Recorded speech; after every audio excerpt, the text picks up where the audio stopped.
Bienvenidos y bienvenidas a un nuevo episodio de Palabra FAU, el espacio donde las y los académicos de la Facultad de Humanidades USACH comparten su visión experta sobre los temas que marcan la agenda nacional.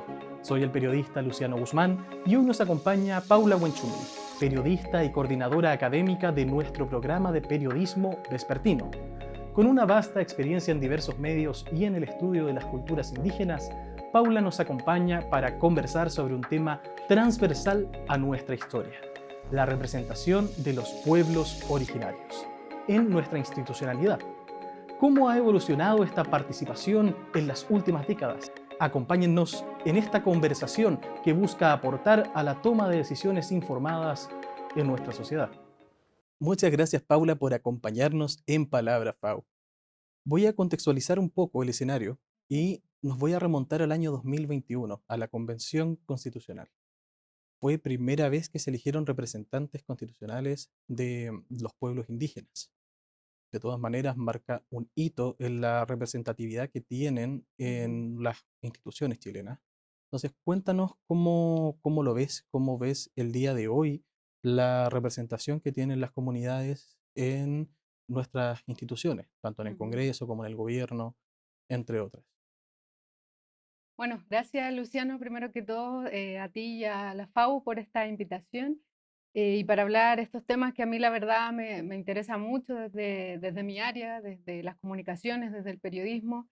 Y bueno, como tú dices, esto de la Convención Constitucional del 2021 efectivamente marca un hito porque por primera vez vemos mujeres, además, mujeres indígenas en un espacio de poder, en este caso liderando un espacio de poder. Y digo liderando porque sabemos que estaba la figura de la presidenta electa en ese momento, Elisa Loncón, y efectivamente marca un hito en este espacio, pero también creo que vuelve a recordarnos quizás o a mostrarnos de manera más explícita el racismo que vivimos en Chile, que se vive en Chile y que muchas veces cuesta a veces incluso decirlo. Es como, no, el racismo se vive ahora con la migración. Y no, Chile es un país bastante racista con los pueblos indígenas, con el trato hacia los pueblos indígenas, con el pueblo afrodescendiente chileno, que también existe y ha sido negado. Entonces, creo que tiene esto de dulce y agraz, entre comillas, ese proceso, porque nos muestra que efectivamente, y siempre ha sido así, que desde los pueblos indígenas hay cierta parte, porque también hay una diversidad dentro de los pueblos indígenas, que sí participa por estas vías institucionales, que sí le interesan participar de estos diálogos, pero también, como te decía, nos mostró quizás más de frente ese racismo. Y creo también, claro, en este espacio de la convención, que fue a propósito de lo que fue el estallido social, ¿verdad? La revuelta en las calles, ahí vemos a estas mujeres quizás con más cobertura mediática. Pero de todas formas quiero señalar que sí han existido personas indígenas, en este caso específicamente mapuche, en espacios en el Congreso. O sea, lo traje aquí anotado el año para no olvidarlo, del 1924 a 1927, por ejemplo, Francisco Melibú y Manuel Manquilef, también en 1926. Después vino Venancio Coñepán y otras personas que participaron, vemos que ya participaban en estos espacios de la Cámara, ¿verdad?, del Congreso, y actualmente también tenemos a la diputada, ¿verdad?, Erika Ñanco, que es la primera mujer elegida en la Araucanía como diputada, Claro. y también tenemos a Emilia Nullado, en otro distrito, pero que también es una mujer mapuche. Efectivamente, o sea, como mencionas, históricamente ha habido representación, pero justamente parecen contados casos, Ujú, parece que fuera muy poco. ujú, Entonces, tenemos este versus en el imaginario colectivo de que, por una parte, hay que abrir las instancias, ujú, hay que entregar los espacios, pero a la vez, si uno piensa en un ideal, no debiese por qué ser así, ujú, sino que, al igual que cualquier persona, debiesen estar y participar dentro de los cargos de elección pública. claro. O sea, yo creo que esto igual responde a lo que fue la conformación del Estado-Nación en Chile y que es algo que ocurre, ¿verdad?, en los estados latinoamericanos, donde se borra esa identidad indígena. O sea, las primeras constituciones ¿verdad? De 1820 algo en adelante, borran ya las identidades y a los pueblos indígenas. O sea, básicamente nos dicen todo el que nace y vive en este territorio chileno, desconociendo la preexistencia de los pueblos indígenas. Entonces, ya esa conformación de Estado-Nación, de lo que, ¿verdad? Hoy llamamos Chile, de lo que es Chile, ya desde su inicio es muy violenta.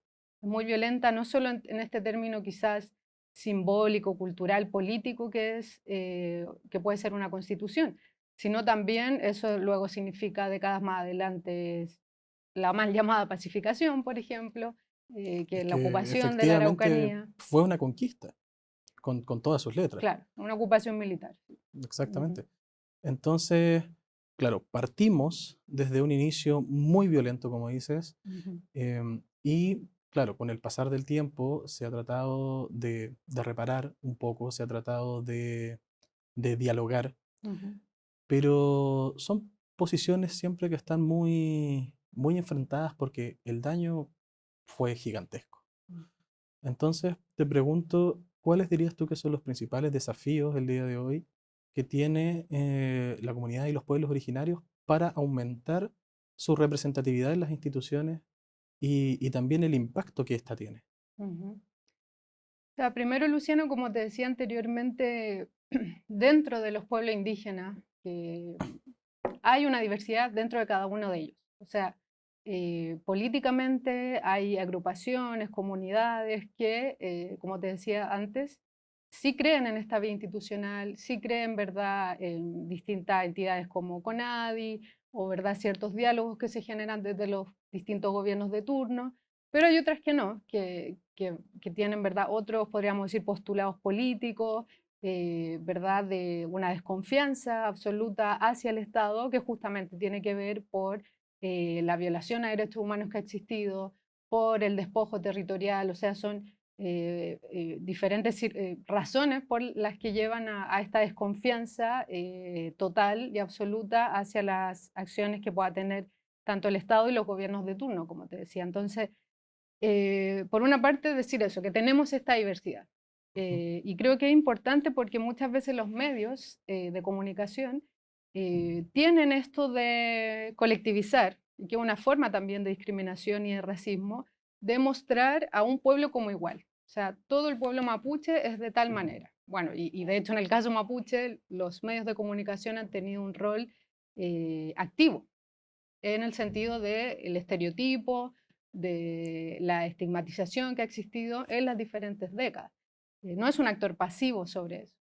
Y en ese sentido lo sigue siendo, porque cuando ocurre la convención, cuando recién se estaba generando esta discusión en el Congreso, los escaños reservados, había un desconocimiento también desde los medios para cubrir esos temas. O sea, como te digo, se hablaba como un pueblo único, con una sola idea, con un solo representante, o tal persona no representa a todo el pueblo.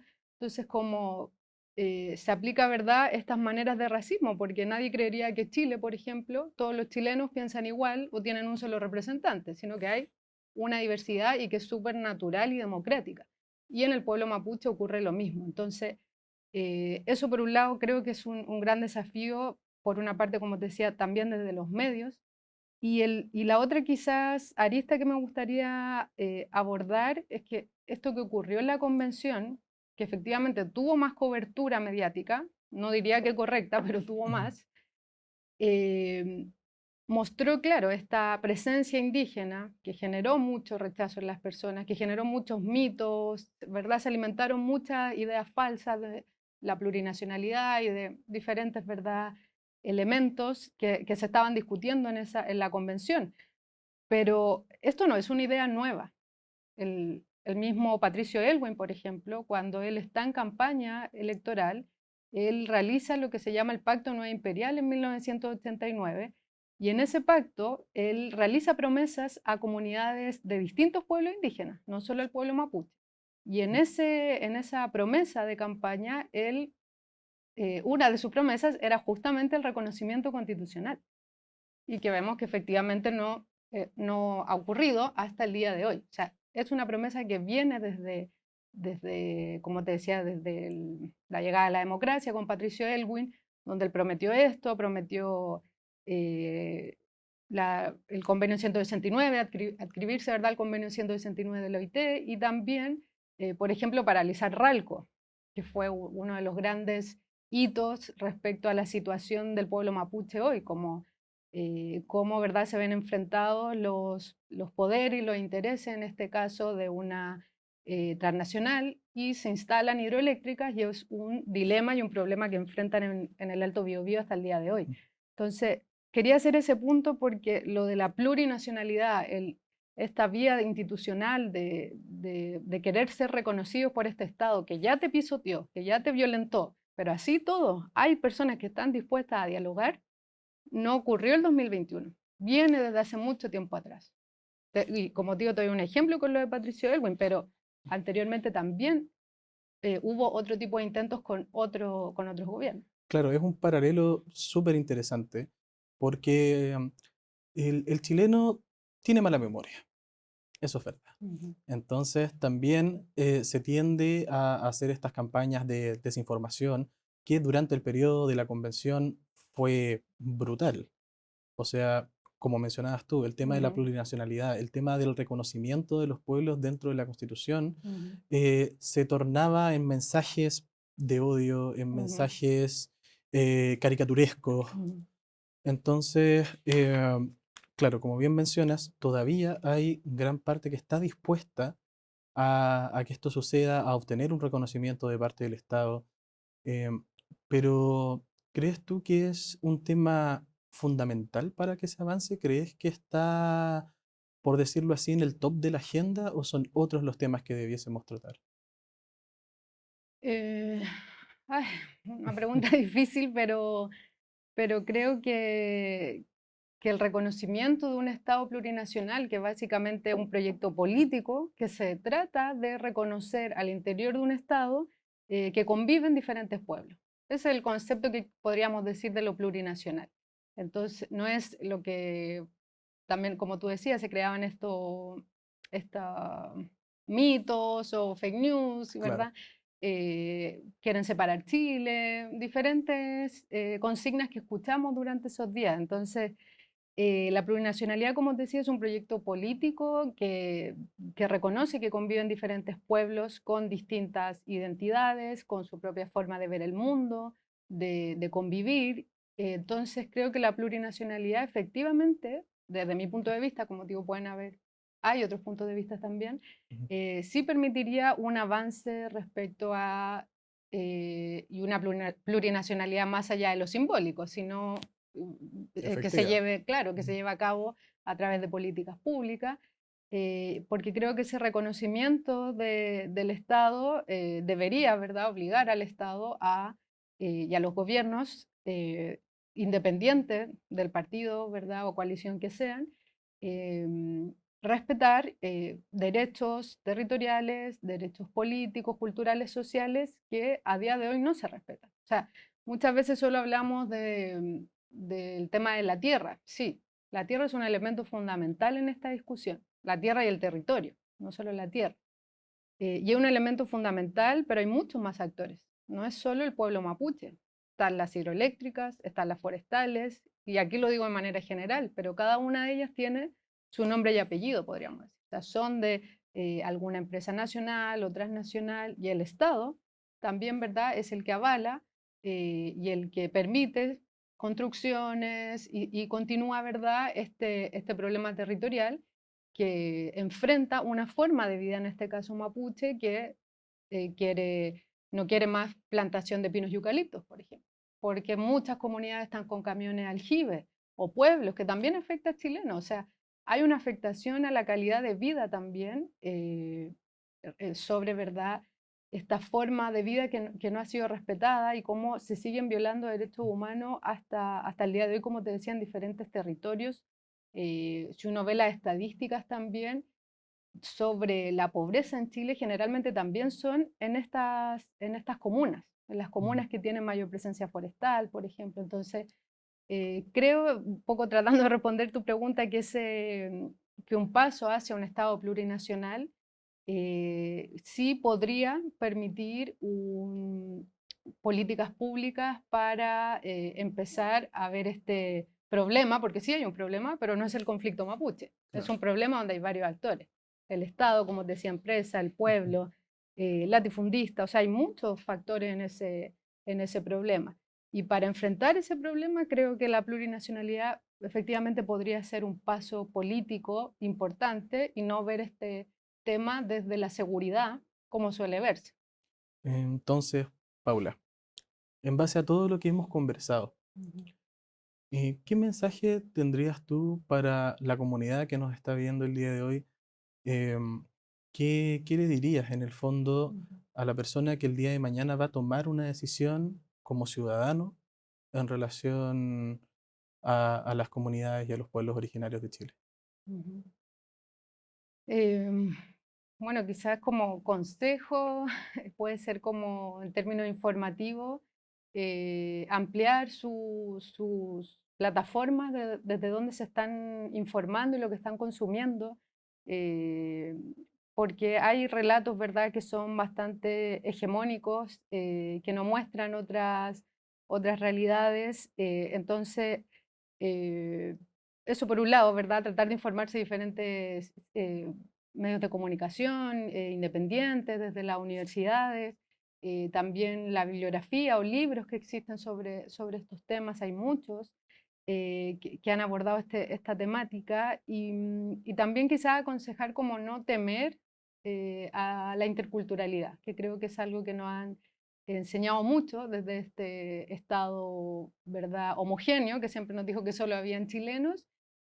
Al contrario, ¿verdad? También tenemos que cruzar quizá esa valla de decir no solo no somos racistas, sino que somos antirracistas. Y ese antirracismo quiere decir aceptar, perdón, no aceptar, sino que convivir con diferentes pueblos, identidades. Eso es lo que trata, ¿verdad?, de intentar esa interculturalidad.